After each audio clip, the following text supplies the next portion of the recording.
28 mai 2021, il est 13h. Un canot de sauvetage, sans moteur et à la dérive, est récupéré par les gardes-côtes turcs, dont on peut voir l'acronyme juste là. La ligne de crête à l'horizon indique que la séquence s'est déroulée ici, au large de Çeşme, dans les eaux turques. Les personnes qui sont récupérées sont des migrants. Quelques heures plus tôt, ils se trouvaient sur le sol de l'Union européenne, sur l'île de Lesbos, en Grèce. Dans un document interne que nous nous sommes procurés, Frontex, l'agence européenne de garde-frontières, a classé cet événement comme prévention au départ. Officiellement donc, les migrants n'ont jamais atteint les côtes grecques. Pourtant, en retraçant leur itinéraire, le Monde est en mesure d'affirmer que ces personnes n'ont pas été dissuadées de rentrer en territoire européen. Elles en ont illégalement été expulsées. Un cas, loin d'être isolé.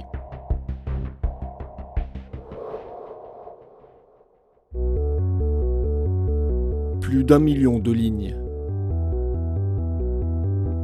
C'est ce que contient ce document récupéré par le média à but non lucratif Lighthouse Reports, Le Monde et 3 médias européens au terme d'une procédure administrative. À l'intérieur, Frontex consigne ses différentes actions. Chaque opération possède sa propre ligne, avec sa date, son numéro d'identification, le nombre de migrants stoppés et le type d'embarcation arrêtée. Le 28 mai 2021, l'incident 44 17 26 est officiellement répertorié comme prévention au départ. Les images, documents et témoignages que nous avons collectés racontent pourtant une autre histoire.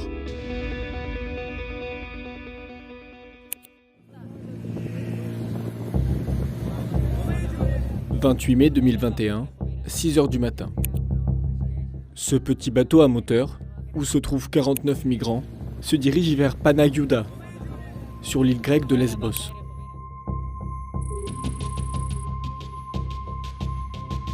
Ces personnes sont des migrants, partis des côtes turques 20 km plus à l'est. Arrivés à terre, les migrants racontent s'être séparés en 2 groupes pour se cacher.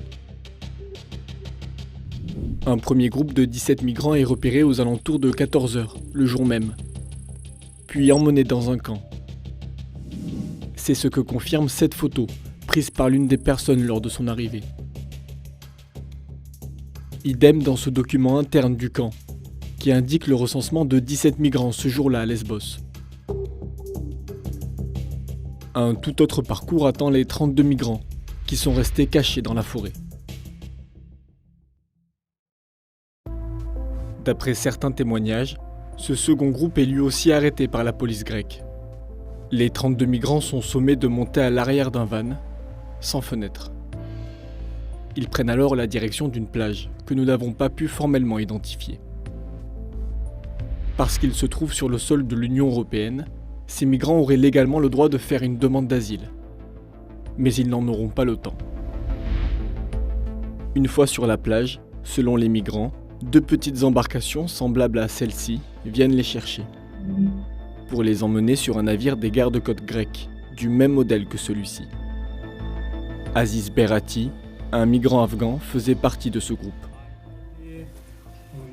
Ces hommes nous frappaient quand on essayait de se parler.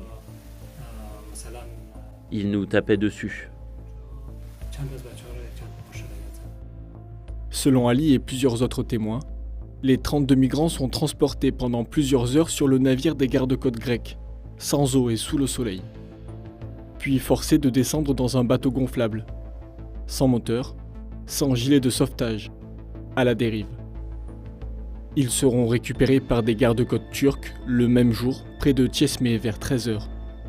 C'est cette séquence que nous vous avons montrée en début de vidéo.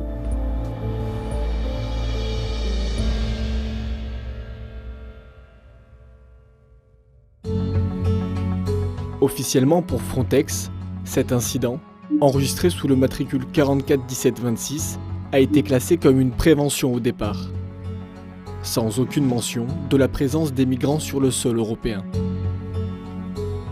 Déjà accusé de telles manœuvres, Frontex, par la voix de son dirigeant Fabrice Leggeri, a toujours nié son implication. Il n'y a aucune preuve de l'implication directe ou indirecte de Frontex ou des gardes-frontières et gardes-côtes qui sont déployés par les États membres dans le cadre de Frontex.